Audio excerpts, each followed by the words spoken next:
But You've never sold a quilt. and I've made 25. And you've made 25, and this is the cathedral window That's pattern? And it takes you how long to do a queen size? Well, it took me a month to do that. That's the Took last a one I month for did. the patriotic one. It depends on how much time I can work. Right. But a month, that was probably at least 4 hours a day. And then the purple one? I did it about the same. Then this one here, it has a little pattern to it. Like you were talking about, if you watch, look, you see here. Right. And what happened is, Oh, John, this is gorgeous. this is fall colors. But you see here, I thought I'll just. Oh, I see the cross. But look, see, I've got a kind of a design in this one. Absolutely. But I didn't on the others. See, I do everything on a machine, and you do it by hand. I can't even. I don't have the patience. Maybe I have ADD too. Well, because like I told you yesterday, you asked me what I'm working on, and I've got 20 different thoughts going on in my head, and I'm thinking of all the projects that I do. Well, I'll show you a picture of what I'm doing now. I should have brought a block of it. Okay. It's going to be really. So this is the one you're working on now. That's awesome. I've got probably 8 or 10 more. I like the darker background. Well, I saw beautiful to do pastels on black. Right. And it is going to be pretty. Wow. So I don't know what I'll do with it, but. I did a showering stars, and it has like a bubble print on the colored parts, and then the background was a dark purple. I think I've got. This is absolutely gorgeous, John. I mean, you are an artist, and don't let anybody tell you different. And you know how to store these, right? In a pillowcase, not in Yes, plastic. exactly. Yeah, you don't need plastic. Let's see. Do you have a sewing machine? Yeah, I have a sewing machine, electric one, and I have my mother's old treadle machine, but I can't do it. I mean, you can't do this on a machine. Not this. You could probably do big, if you did Not this caliber of work. If you did big blocks, you could do part of it on a machine. I just don't think you could do this on a machine. I actually think it would take longer to do it on a machine than it would for you to hand stitch it. I was going to show some more. Oh my gosh, these are gorgeous. I mean, just look at the quality of work. This was one that I did. I mean, seriously, I can see the love in every stitch. I really can. This was the lady had her baby has the safari room, and I did hers on with the leopard prints and all that. I So, love that. It's cute. If I can find some more here. I need to get rid of all these. But the first one I did, sitting there with my mom, I was making it and I was going to give it to my daughter. We have a daughter and we have a son. And so my wife said, if you give that to Tara, you'll never make Theresa one. Theresa's our daughter-in-law. And we treat her just, like we do a daughter. And so Tara said, Daddy, you can give it to Theresa. I know you'll make me one. Well, that kind of committed me, And so the second one I did was for Tara. Did a better job on it, I'm sure. And I entered it into the fair, and it won Best of the Show. Oh, wow. This is the prettiest one I think I ever did. We got shims with it. That was all the fabric was, it had a leaf design on the bottom of it, but it was different colors on top. I see it. And I like to do, coordinate like this, my colors. Right. And so, but this patriotic one. Do you name them? I'll name them. I do. I name them, yeah. Let me see if I got any more. This was one that was butterflies, and that's a pillow for it. Oh, wow. Show that to the camera. That is gorgeous. And I gave that to a friend that she. Well, have you ever heard of the Butterfly Foundation? The little girl, that died of cancer, and they have this organization that helps people. Where at? Where's Here in Wayne County. Okay. And so I gave it to her because she collects butterflies. But anyway, well, you got to. So you have it done, Cathedral Window? I have not. Okay, the size of your block, you could go from anywhere from small Yeah. to larger blocks, but mine, for these, I use an 8.5 inch square. That's what you start with. Mm-hmm. And you have to make sure, as you know, you have to be exact, because you get them crooked, they're not going to come out right. Right. If you cut your fabric right. They're not going to connect right either. So, But this is beautiful. This is something you would expect to see that's vintage. You know what I mean? right. Well, my son said, Dad, you need to sell them. You don't need to give them all away. So I thought if I make up several, I may try to go to a quilt show somewhere, out of state, because you're not going to get anything for them here. No. Locally. I've even had people say, oh, would you make me one? Yeah, they do that to me too. They're like, well, I want a king size. How much would a king size be? And I'm like, no, they don't. $600. And they're like, $600. I can go to Belk and get a quilt for $100. I'm like, well, then you go to Belk and you get a quilt. They that's don't realize mass produced. the value of the work. No. But anyway, one time at Thanksgiving, my nephew's wife, she said, "Oh, could you make my mom one for Christmas this year?" Yeah. And I said, "No." Right. No. Oh, I get those requests in October, and I'm like, no. So In I November just, too, yeah. But anyway, I made all of my grandchildren. They have 2 each. I mean, what do you do? Make a quilt. And so Kaylin, my granddaughter, she said, Papa John, I want dibs on this one. She likes these colors. And I said, well, okay, you'll probably get it someday.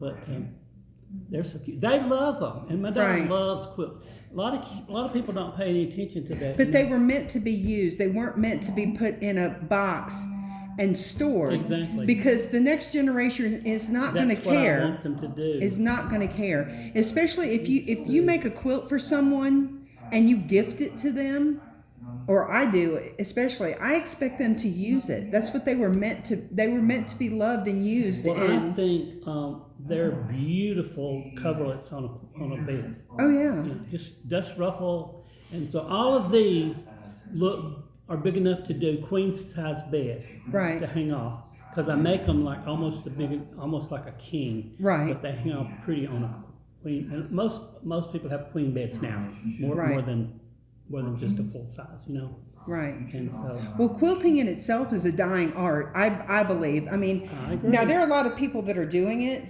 and they want to use. I look for bargains. I'm not going to spend $60 on a quilt kit. You know what I mean? right. I know I've spent some money on fabric. Okay, here, this is my 4 grandchildren, and when I gave them a quilt last year. Oh wow! They all got a quilt, even the big boy, he loves it. I think knowing that I made them, and their mom, my daughter, she appreciates quilts.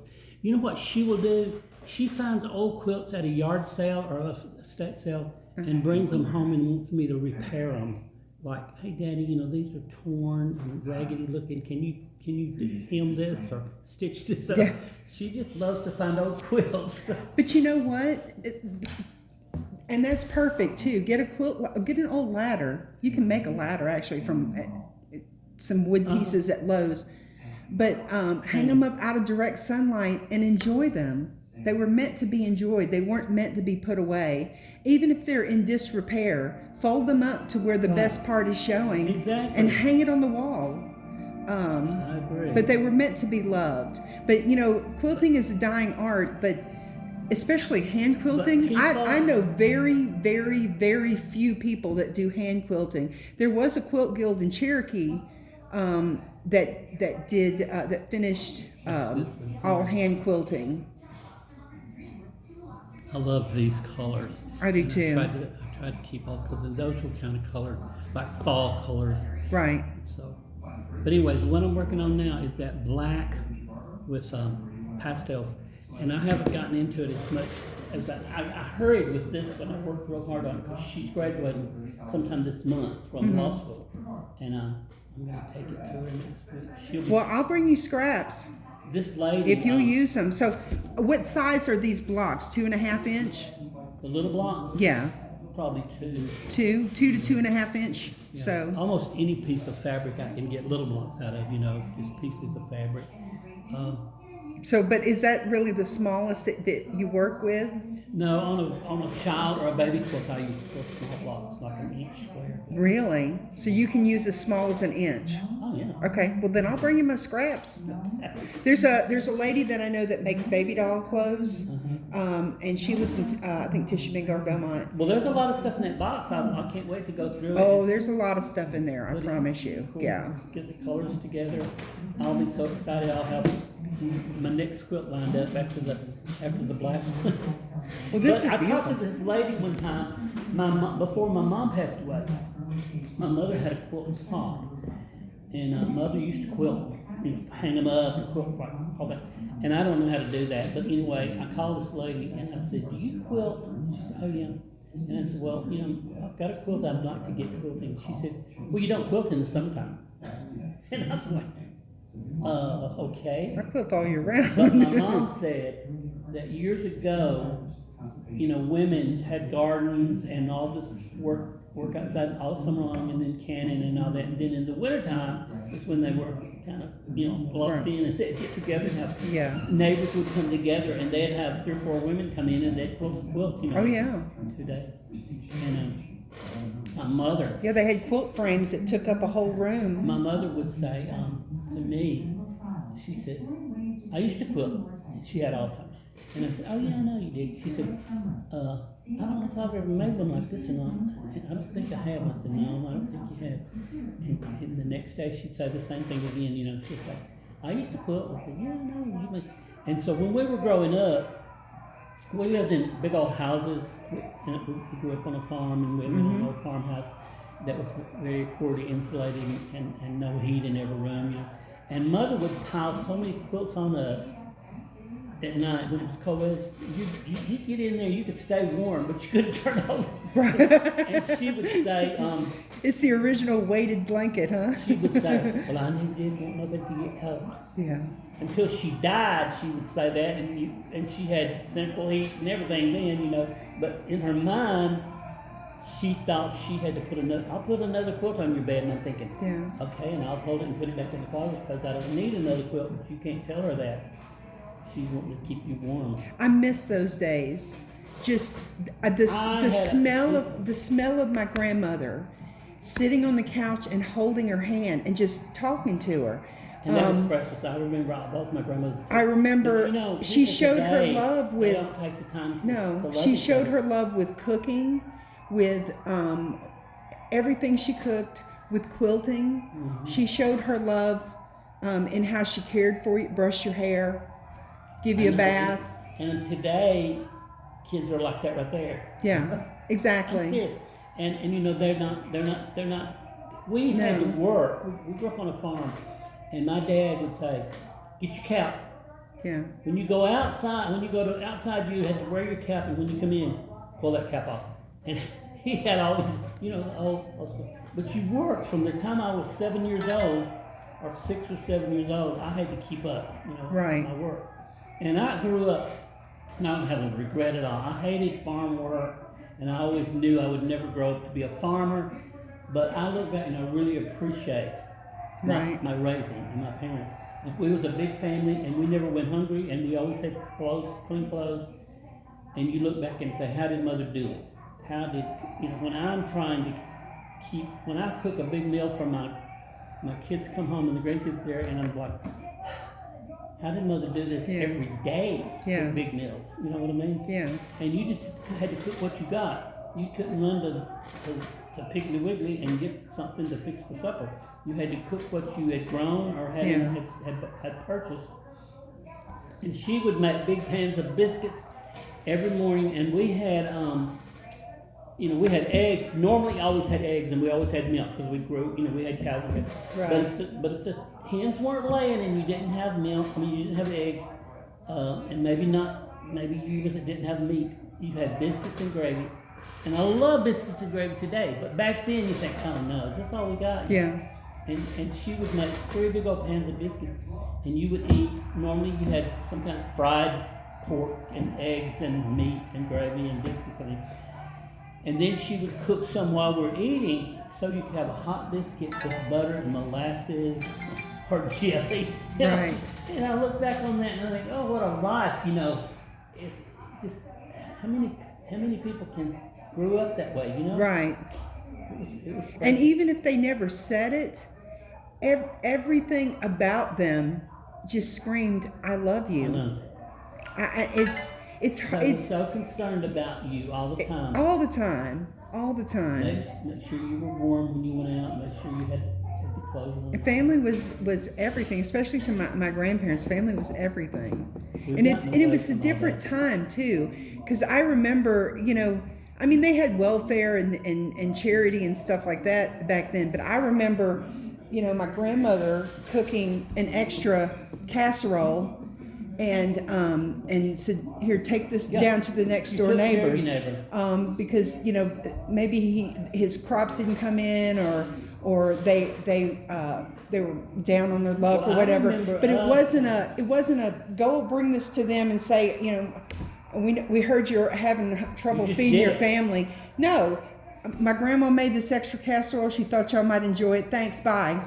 And we shared eggs and milk. Like that. If we had eggs or we had milk, and the family next door, their cow was dry, you took the milk. Yeah. You took them like half a gallon or a gallon of milk every day, and that's just what you did. Right. And you didn't expect nothing back for it. You said you didn't expect, you just shared. Right. But neighbors would get together and help put up crops like canning and snapping beans. Right. Hello. How are you? Well, thank you, John. I'm going to take a look around and... Sure. I'm so glad. And I'll go through this. I'll be so excited when we go through all this tonight. And I'll bring you more scraps as I get them. There's some good stuff here. Look.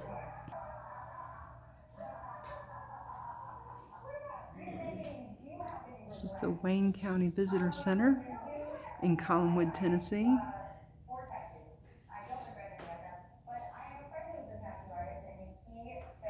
There's Steve. Isn't he cute?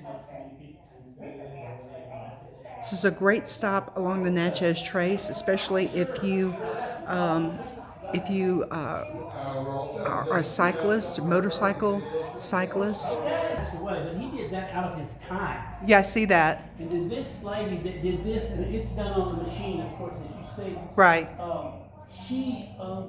Her husband was a volunteer here, but she gave it to my wife when my wife was in the hospital one of the times, and I just thought, well, I'll share that.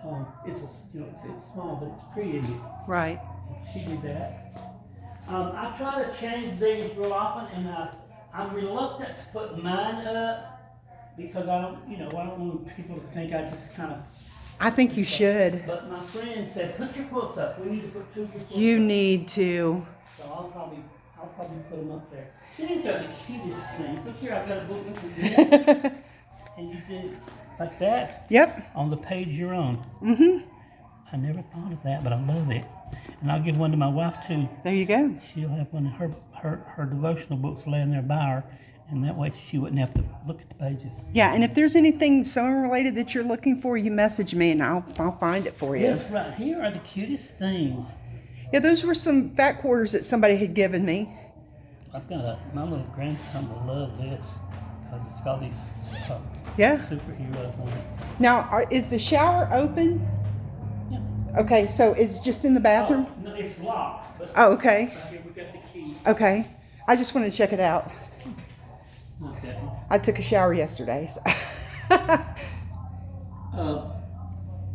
Light should come on if we go on in there. Oh, I see. Oh, cool. So this is the restroom at the visitor center. Regular stall, handicap stall, And then this, all you have to do is ask for a key, and this is free to use for anyone to use.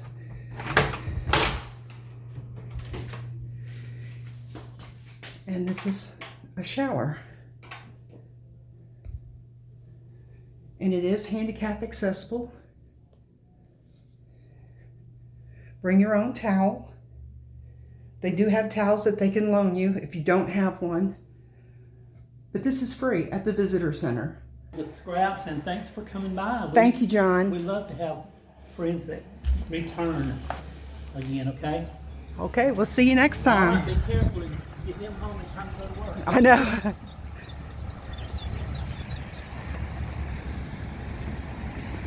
Yep, this is the visitor center. There's also a place in the back where you can get, you can air up the tires on your bike. Come here for a shower, some good conversation, some cookies, some coffee, bottled water, all free. Okay, so I hope you like this little video, and I hope you like and subscribe. I know it's ran a little bit long, but come see John at the Visitor Center, Waynesboro, Tennessee Visitor Center in Collinwood, Tennessee, right off the Natchez Trace. Like and subscribe. Find us on Facebook. God bless you. Have a great day.